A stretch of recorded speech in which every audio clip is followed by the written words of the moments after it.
Okay, it's Nate and Caleb here. We did the Mayan people. All right, so where are they located? The Mayan people inhabit southern Mexico, Guatemala, Belize, El Salvador, and Honduras. Oops. There's a picture of where they are, kind of. So the population is about 6 to 7 million, approximation.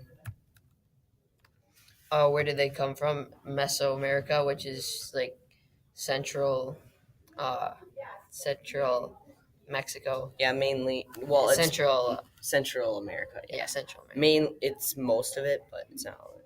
And then it was the country's original indigenous people. And then, as you can see here, it was mainly Mexico, but there was still some in other parts of Central America. Which groups are trying to gain territory back? The Pan Maya movement and the Rigoberta Menchú.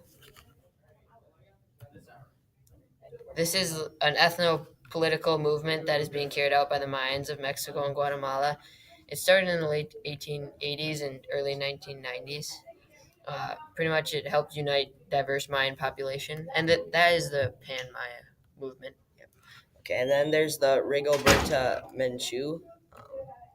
She decided or dedicated her life to publicizing the rights of Guatemalans, indigenous families, and women. So their differences, their religion is mainly part of it. They're Christians and Mayan religion. And then this is a picture of kind of what they worship. And then their language is Yucatec. So how are the Mayans treated today?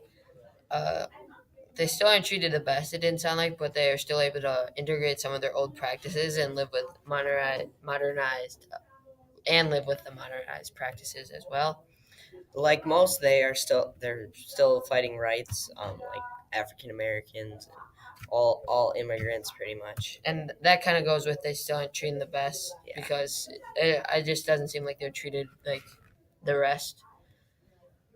One big thing is that they wanted to be respected among other people. That was like one thing that was consistently found in all of our sources was they just didn't seem to be respected as much. And then a fun fact: some people even have been selected into political positions. That is like the Mayan people. So yeah, they have it. It's gotten better over time. Okay, so then the U.S. and Mexican immigration portraits of Guatemalan refugees in limbo. This is an article for Mr. Todd. Um, Thanks to him, we have this article. It's to give you an overview. Before we go through everything, it's pretty much the immigration of Guatemalan refugees, which are Mayans. So, the people being targeted are Guatemalan refugees, but particularly the indigenous Mayan people. It was both of them, pretty much. Yeah. In the article. So what? Guatemalan refugees forced to because of Guatemalan Civil War from 1954 to 1996. So that's why they had to move out of the country. Otherwise, it wouldn't be very. It wouldn't. It's not safe. So.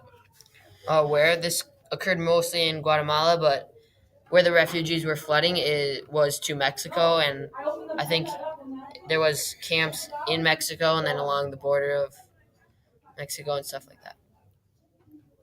So it lasted from 1954 to 1996.